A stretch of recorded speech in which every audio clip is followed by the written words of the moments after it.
Hello बच्चों, स्वागत है आपका मेरे यूट्यूब चैनल गीत एडू टॉक में। और हम यहाँ कर रहे हैं बेसिक्स ऑफ केमिस्ट्री में विलेन की सांद्रता, कॉन्सेंट्रेशन ऑफ सॉल्यूशन। अगर मैं कॉन्सेंट्रेशन की बात करूँ, सांद्रता की बात करूँ, तो ये टू टाइप से डिफाइन होती है। एक होती है मात्रात्मक, एक होती है गुणात्मक। Means qualitative and quantitative. Okay, तो यहाँ पर हम मात्रात्मक या मतलब जो हमने क्वालिटेटिव बात करी है उसको थोड़ा सा डिटेल में हम पढ़ेंगे क्लास 11th और 12th में। 10th तक अगर हम इसको सिर्फ क्वांटिटेटिव बात करें, क्वालिटेटिव यानी गुणात्मक की बात करें, तो सिर्फ उतना ही बहुत है। अब समझते हैं सांद्रता है क्या। बहुत डिफ़िकल्ट सी टर्म आ रही हैं ये। सांद्रता है, क्वालिटेटिव है, मात्रात्मक है, इसको बहुत सिंपल तरीके से सीखते हैं। ये है क्या? जैसे मैं बोलती हूँ अगर कि मैं भाई आपके यहाँ आती हूँ और मैं बोलती हूँ कि बोलूँगी नहीं, मैं आपके यहाँ गई और आपने मुझे भाई चाय पे बुलाया, आपने बोला चाय पी लीजिए मैंने, चलो आपने मुझे चाय दी, आपने उसमें 2 TSP उसमें आपने शुगर ऐड कर दी। अब जैसे इसमें मीठा डाला तो मैं बोलूँगी कि इसकी क्या हो गई है, स्वीटनेस हो गई, स्वीट इसमें ज़्यादा हो गई है। आप बोलोगे नहीं ये तो बिल्कुल ठीक है। अब मैं कैसे बोलूँ कि मीठी ज़्यादा हो गई है?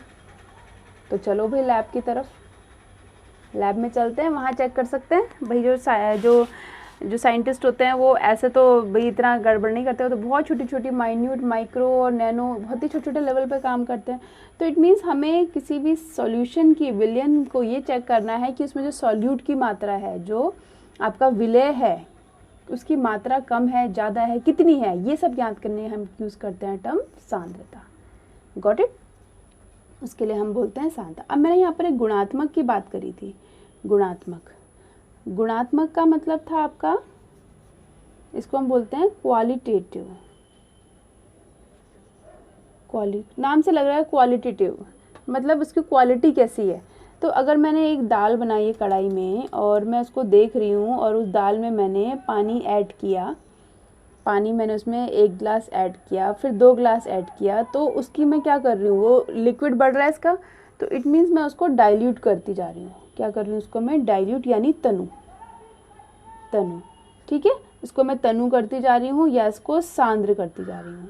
तो सांद्रता मतलब हो जाएगा उसको गाढ़ा करना, तनु मतलब उसको पतला करना, मतलब पानी की मात्रा उसमें बढ़ा देना।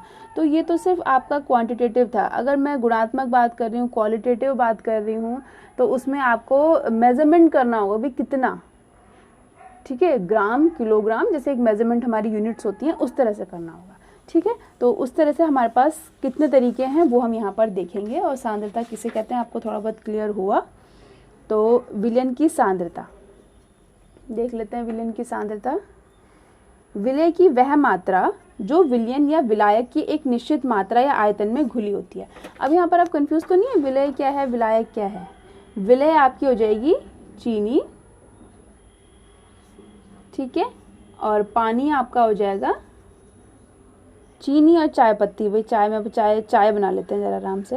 ये आपका हो जाएगा विलेय। चीनी, चाय पत्ती आपकी हो गई विलेय, पानी हो गया आपका विलायक, और यहाँ पर बनेगा विलयन। तो क्या बन गई आपकी यहाँ पर? चाय। ठीक है, और एक मिनट,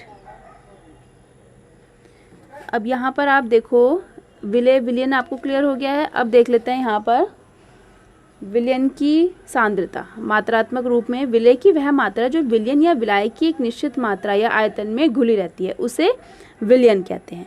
तो विलय की मात्रा जो एक निश्चित मात्रा होती है, ठीक है, जब किसी विलयन या विलायक में विलय की मात्रा अधिक घुली रहती है तो हम कहते हैं इसकी सांद्रता अधिक है। अतः विलय की घुली हुई मात्रा को सांद्रता कहते हैं। आप समझ में आ गया? तो विलय की घुली हुई मात्रा को आप सांद्रता कहते हैं। जैसे चाय में चीनी का अधिक होना या कम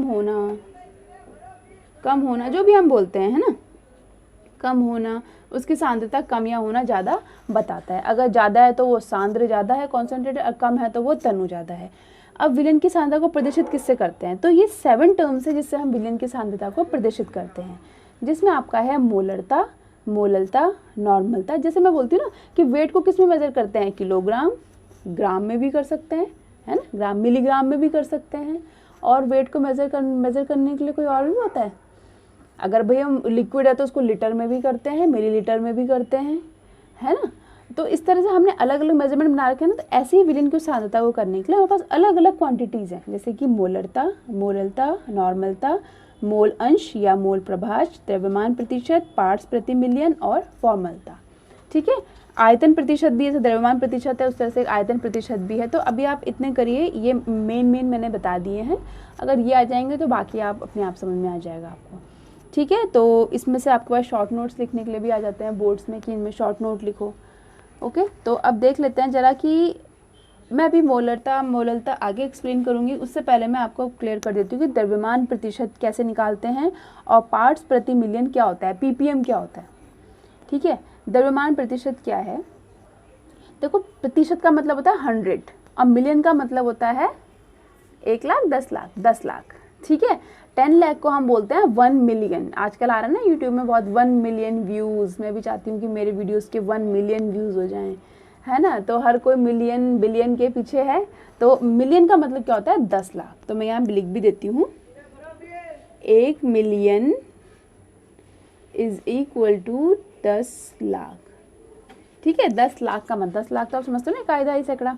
चलो द्रव्यमान प्रतिशत में हम क्या करते हैं, सिंपल सेम फॉर्मूला है। यहाँ 100 से मल्टीप्लाई करेंगे, यहाँ 10 की पावर 6, क्योंकि 1 लाख का मतलब होता है 10 की पावर 5 और 10 लाख का मतलब 10 की पावर 6। आप लिख के देखिए 10 लाख, उसमें 6 जीरो लगते हैं। तो द्रव्यमान प्रतिशत, किसी विलयन के 100 ग्राम भाग में घुली हुई विलय की ग्राम में मात्रा को उस विलयन का द्रव्यमान प्रतिशत कहते हैं। तो 100 ग्राम भाग में, तो आपने यहाँ पर एक 100 ग्राम भाग में जितना भी उसका हिस्सा होगा, तो 100 से कंपेयर करना है, तो आपको क्या करना है, विलय की मात्रा का ग्राम भार लिखना है, विलयन की मात्रा का ग्राम भार लिखना है, या जो भी द्रव्यमान दिया होगा वो लिखना है, और इंटू 100। जो राशि ऊपर होगी ग्राम में तो वो भी नीचे होगी, अगर मिलीग्राम में होगी तो वो सेम होनी चाहिए। ठीक है, पार्ट्स प्रति विलयन में क्या होता है, किसी विलयन के 10 लाख में उपस्थित या घुली हुई विलय की मात्रा पार्ट्स प्रति विलयन कहते हैं। तो यहाँ तो 100 भाग में उपस्थित था, यहाँ पर 10 लाख भाग में। जैसे कि पार्ट्स प्रति मिलियन का मतलब है विलय का द्रव्यमान बट्टे विलयन का द्रव्यमान गुणा 10 की पावर 6, बस इतना ही अंतर है। ठीक है, इसमें तुलना करते हैं 100 से और यहाँ पर तुलना करते हैं 10 लाख से। और ये कब करते हैं, जब फॉर वेरी डाइल्यूट सोल्यूशन, यानी जब बहुत ही डाइल्यूट सोल्यूशन होता है, बहुत ही पतला हो सोल्यूशन। ठीक है, बिल्कुल उसकी जो विलय की मात्रा बहुत कम हो, तो उसको हम पीपीएम में, जैसे कि अगर 4.8 पीपीएम लिखा हुआ है तो इसका मतलब क्या है, 4.8 ग्राम विलय, यानी आपको 4 ग्राम चीनी लेनी है। समझो 4.8, 4 ग्राम चीनी कितनी कम होती है, 1 किलो चीनी और 4 ग्राम 1000 ग्राम, 4.8 ग्राम चीनी लेनी है, और 10⁻6 ग्राम विलियन में, यानी 1000 केजी। समझ रहे हो, 1 केजी 2 केजी यानी 1000 केजी आपको नमक लेना है और 4 ग्राम उसमें चीनी मिलानी है। इतना ज़्यादा डिफरेंस है। तो इस तरह के जब हम एक्सपेरिमेंटल स्टडीज़ करते हैं, जब हमें बहुत हिस्सेस डालने होते हैं, बहुत हल्की सी क्वांटिटी डालनी होती है किसी भी चीज़ की, ठीक है, तो अब हम उसको बोलते हैं पीपीएम। कभी अपने पेस्ट वगैरह में देखना, कहीं वहाँ पीपीएम क्वांटिटी लिखी हुई होगी, है ना। तो कभी मैगी वगैरह के पैकेट्स भी आए थे बीच में, मैगी में ये निकलता है वो, तो बहुत हल्के से कभी ट्रेसेस डाल देते हैं उन चीज़ों के, तो वो हम पीपीएम में डालते हैं उनको। ठीक है, मतलब इतना 4.8 पीपीएम का मतलब था कि आपका 10 लाख ग्राम, 10 की पावर 6 का मतलब है कि 10 लाख ग्राम या 1000 किलोग्राम सॉल्यूशन है, उसमें हमने 4.8 ग्राम हमने क्या डाल दिया है, विलय को हमने डाल दिया है। ठीक है, अब जरा इसके थोड़ा सा न्यूमेरिकल पार्ट देख लेते हैं। ये इन्होंने बोला कि यदि 100 ग्राम चीनी को 350 ग्राम जल में मिलाया जाता है तो उसका द्रव्यमान प्रतिशत ज्ञात कीजिए। तो द्रव्यमान प्रतिशत देख लीजिए क्या होता है, बहुत ही सिंपल है। विलय का द्रव्यमान, जब भी आप न्यूमेरिकल करते हैं तो फॉर्मूला जरूर लिखिए, उससे अगर मान लो कभी आंसर आपका गलत आता है तो भाई एग्जामिनर आपको फॉर्मूले के ही मार्क्स दे देता है। ठीक है ना, विलयन का द्रव्यमान गुणा 100। तो हमारे पास विलयन का, हमारे पास तो विलायक का द्रव्यमान है, और तो विलयन का द्रव्यमान कैसे निकालेंगे भाई, विलयन का द्रव्यमान होता है विलय प्लस विलायक।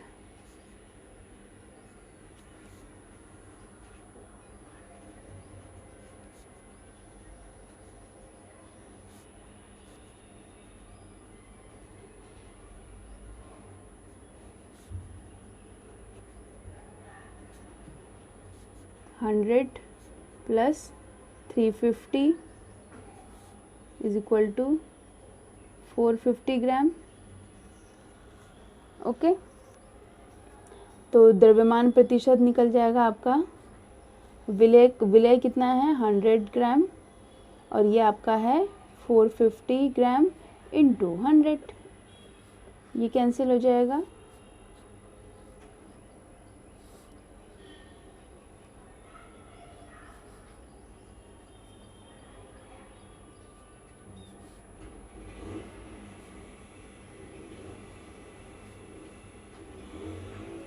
ओके, तो इस तरह से आप कर सकते हैं। ठीक है, कैलकुलेशन चेक कर लीजिएगा, हो सकता है भाई नहीं हो सकता। ठीक है, चलो 0.0015 ग्राम NaCl को इतने विलयन मिलाने पर विलयन की सांद्रता ppm में ज्ञात कीजिए। ठीक है, तो ppm आपका क्या होता है, पार्ट्स पर मिलियन होता है आपका। इसका जो ग्राम भार, जो ग्राम में जो भार है किसका, सॉल्यूट का, और जो यहाँ पर सॉल्यूशन का। देखो हमने क्या फॉर्मूला लिखा था, ppm इज इक्वल टू विलय का द्रव्यमान बटे विलयन का द्रव्यमान। तो यहाँ पर आपको विलायक नहीं दिया था, सीधे 2500 ग्राम विलयन दे दिया था। तो आपको यहाँ पर डायरेक्ट फॉर्मूले में लिखना है 0, आप लोग फॉर्मूला लिखिए पूरा, उसके बाद आप सीधे 2500 इस तरह से लिखिए। आपको दिया हुआ है ना ये विलयन, तो यहाँ ऐड करने की जरूरत नहीं पड़ी, इंटू 10⁶। ठीक है, अब इसको सॉल्व कैसे करेंगे, यहाँ से पॉइंट हटाएंगे और कितने 1 2 3 4 10⁴ लिख दिया मैंने। ठीक है, एक ही लाइन पे कर दिया, तो हो जाएगा 15 गुणा 10⁶ अपॉन 25 गुणा 10⁶। ठीक है, ये आपस में कट गया, 5 पंजे 5 5 में 25 है, और तो हो जाएगा आपका 0.6, तो आपका आ गया 0.6 ppm। ओके।